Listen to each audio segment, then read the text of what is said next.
How to play BlockBlast. Hello guys and welcome back to today's video. In today's video, we will be teaching you how you could play this game, BlockBlast.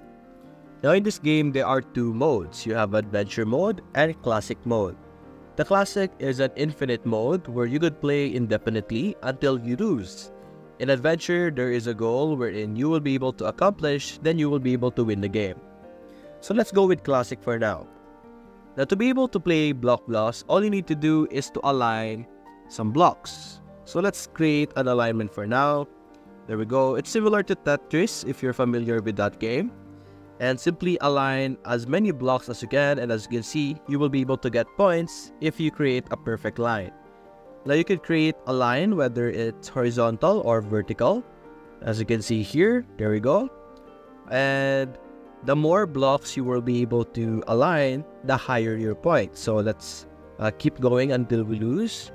And just like this, you can easily gain points.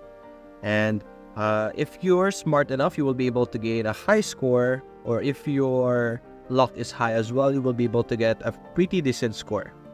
But anyway, that's it for now guys. If you enjoyed this video, leave a like and subscribe. Thanks for watching.